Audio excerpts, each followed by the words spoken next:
तर फ्रेंड्स बघू शकता हे जे ब्लाऊज आहे हे का मावशीचं ब्लाऊज आहे। माझ्याकडे ह्या आल्या होत्या की हे जे ब्लाऊज आहे पाठीमागच्या साईडला खूप याला फुगा वगैरे येत आहे किंवा फुगत आहे। तर मला काय वाटलं की हे ब्लाऊज जे आहे लूज असेल म्हणून यांना हा प्रॉब्लेम जो आहे होत असेल, पण नाही, याचा जो बॅक साईडचा मुंडा आहे तर तो पूर्ण बिघडला होता। प्लस त्यांनी काय केलेलं आहे की जे कोणी हे शिवले ब्लाऊज त्यांनी काय केलेलं आहे की जेवढं माप आहे त्याच्यापेक्षा जास्त शोल्डर जे आहे त्यांनी घेतलेला आहे आणि त्याच्यामुळे हा जो प्रॉब्लेम आहे त्यांना झालेला आहे। आता मी तुम्हाला फ्रंटला पण दाखवणार आहे की फ्रंटला पण ह्याचा काय प्रॉब्लेम नेमका झालेला आहे। आता ही आपली बॅक साईड आहे, बघू शकता तुम्ही कटोरी वगैरे ह्याची व्यवस्थित बसलेली आहे, पण बॅक साईडला जो आहे मुंड्यामध्ये हा जो ब्लाऊज आहे पूर्ण बिघडलेला आहे। आणि इथं बघू शकता जे शोल्डर आहे पूर्ण खाली आलेला आहे।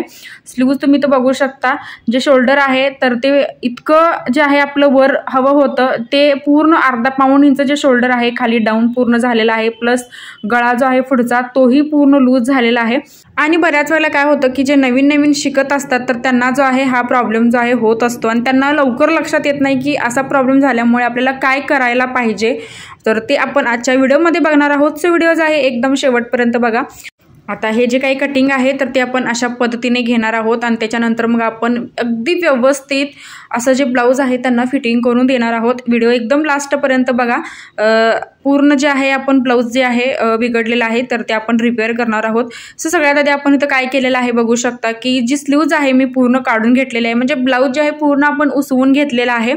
दोन्ही साईडच्या स्लीव्ज ज्या आहेत मी काढून घेतलेल्या आहेत आणि स्लीव्ज जे आहे त्यांनी व्यवस्थित कटिंग केली होती, पण मुंड्यामध्ये जे आहे पूर्ण जो आहे ब्लाऊज चुकलेला आहे किंवा त्यांचं जे माप आहे लहान आहे माप आणि त्यांनी बहुतेक शोल्डर जे आहे 5.5 घेतला असावं, त्यामुळे हा जो प्रॉब्लेम आहे त्यांना झालेला आहे।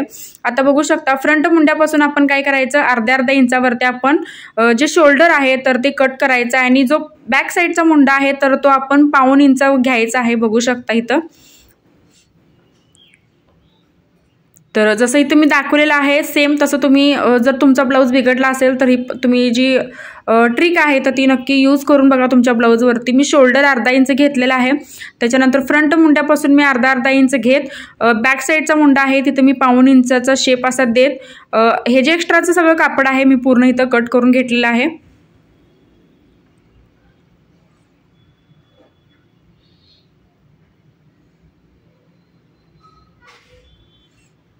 आता हे बघा, तर एक साईड जी शोल्डर आहे मी कट करून घेतली, जी आपली एक्स्ट्रा झाली होती। दुसरी साईड सुद्धा सेम आपण अशी कट करून घ्यायची आहे, म्हणजे दुसऱ्या साईडचा सुद्धा जो मुंडा आहे। आता तुम्ही दुसरी जर साईड बघितला तर त्याचा जो मुंडा आहे तर तो फक्त अर्धा इंच लूज वाटत होता बॅक साईडला। तर एक साईड जी आहे पूर्ण जास्त फुगलेली होती आणि एक साईड जी आहे थोडीशी कमी होती। सो मी तर फक्त मुंड्याला अर्धा इंच घेतलेला आहे बॅक साईडच्या। दुसऱ्या मुंड्याला जे मी पाऊण इंच घेतलं होतं, या मुंड्याला मी अर्धा इंच घेतलेला आहे आणि शोल्डर पण अर्धा इंच घेतलेला आहे। तर आपलं शोल्डर सुद्धा मोठं झालं होतं, सो आपण तेही कट करणार आहोत आणि पूर्ण असा दाखवल्याप्रमाणे शेपनुसारच आपण पहिल्यांदा मार्किंग करून मग मुंड्याचा जो शेप आहे बॅक आणि फ्रंटच्या मुंड्याचा शेप इथं आपल्याला कट करायचा आहे। त्याच्यानंतर आता थोडंसं शोल्डरमधून हे जी टीप आहे उसवली होती, सो मी तर टीप मारून घेतली आणि त्यानंतर आपण आहे तशा इथं ज्या स्लीव्ज आहेत तर त्या जॉईंट करून घ्यायच्या आहेत। आता स्लीव्जला मी काही कटिंग वगैरे केलं नाही, कारण स्लीव्ज त्यांनी व्यवस्थित कटिंग केल्या होत्या, शेप जो आहे स्लीव्जचा व्यवस्थित होता। सो मी आहे तसं या ज्या स्लीव्ज आहेत तर त्या मी जोडणार आहे। पण स्लीव्जला सुद्धा काय होतं की एक्स्ट्रा जे कापड आहे तर ते मला नंतर लावावं लागलं, कारण आपण मुंडा बॅक साईडचा कट केला होता, त्यामुळे एक्स्ट्रा जे कापड आहे मला जोड इथं द्यावा लागला नंतर। तर ही जी स्लीव्ज आहे मला कमी पडत होती। सो जर तुम्हाला असं ब्लाऊज आलं रिपेअर करायला तर त्यांच्याकडून कापड जे आहे तुम्ही एक्स्ट्रा त्या मॅचिंगचं घ्या, तरच ते व्यवस्थित बसतात। माझ्याकडे हे एक्स्ट्राचं होतं, थोडंसं डार्क कलरचं होतं, मग तेच मी जॉईंट जे आहे तर ते करून घेतलं।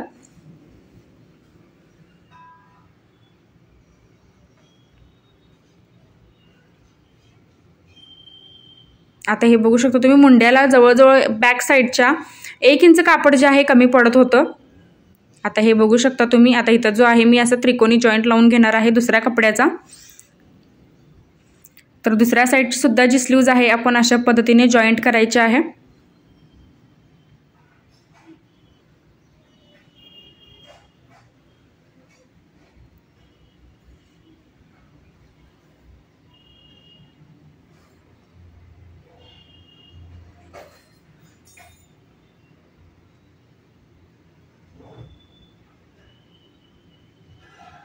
तर आता हे बघा दोन्ही साईडला आपलं जे हे जॉईंट आहे तर ते आपण लावून घ्यायचं आहे बॅक साईडला. बॅक साईडचा आपण मुंडा जास्त कट केल्यामुळे आपल्याला जी स्लीव्ज आहे तर ती कमी पडली होती. सो आपण ते जॉईंट लावून घेतलेलं आहे, बघू शकता अशा पद्धतीने त्रिकोणी जॉईंट आपण लावून घेतलेला आहे. आता आपण इथं काय करायचं आहे की जसं आहे तसं ब्लाऊज फिटिंग केलं होतं तर तसंच आपण हे फिटिंग जे आहे करून घ्यायचं आहे. आता या ब्लाऊजसाठी काय होतं की आतमध्ये मार्जिन जास्त होतं, सो मी अर्धा इंच एक्स्ट्रा कट केलेला आहे. पण तुमचं जर मार्जिन ब्लाऊजमध्ये कमी असेल, ऑलरेडी जर कमी असेल तर तुम्ही डायरेक्ट आतल्या साईडने जोडू शकता जो ब्लाऊज आहे. तर मी आता सरळ बाजूने जोडलेला आहे, पण तुमचं जर ब्लाऊजचं मार्जिन कमी असेल तर तुम्ही डायरेक्ट आतून जोडायचं आहे. आता या ब्लाऊजचं जे मार्जिन आहे आतमध्ये खूप जास्त होतं, सो मी अर्धा इंच एक्स्ट्रा जे आहे टीप मारून इथं कट केलेला आहे. आता जशी त्यांनी अगोदरची फिटिंगची टीप मारली होती तर त्याच टिपावरती मी टीप इथं मारत आहे. एक्स्ट्रा मी टीप मेजरमेंट वगैरे कोणतेही घेतलेलं नाही. त्यांनी ज्या टीप मी उसवली होती त्याच टिपावर मी टीप मारली होती, कारण फिटिंग ब्लाऊजचं व्यवस्थित होतं. फक्त शोल्डर आणि मुंडा बिघडल्यामुळे हा जो प्रॉब्लेम आहे तर तो झाला होता. सो इथं मी व्यवस्थित करून घेतला आणि आहे त्याच टिपावरून मी इथं टीप मारून घेतली. आणि थोडंसं या ब्लाऊजमध्ये मी कमरेमध्ये सुद्धा थोडंसं टाईट केलेलं आहे, कारण ब्लाऊज त्यांना थोडंसं लूज होतं पण त्यांना ते व्यवस्थित वाटत होतं, पण मला लूज वाटत होतं. सो मी थोडंसं कमरेमध्ये जे आहे ब्लाऊज टाईट केलेलं आहे, त्याच्यामुळे सुद्धा जे ब्लाऊज आहे व्यवस्थित बसतात. जर तुमचं कमरेमध्ये जर ब्लाऊज लूज असेल तर तुम्हाला ब्लाऊज जे आहे अजिबात व्यवस्थित बसत नाही.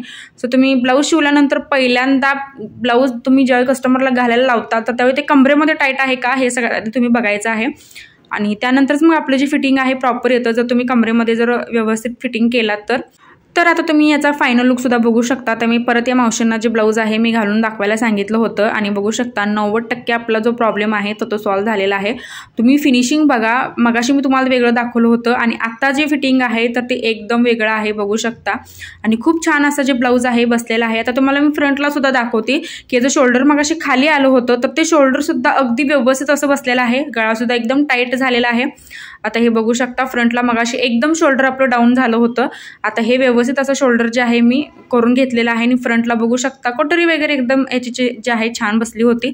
सो फ्रेंड्स आजचा व्हिडिओ तुम्हाला कसा वाटला हे कमेंटमध्ये नक्कीच सांगा आणि व्हिडिओ शेवटपर्यंत बघितल्याबद्दल अगदी मनापासून धन्यवाद.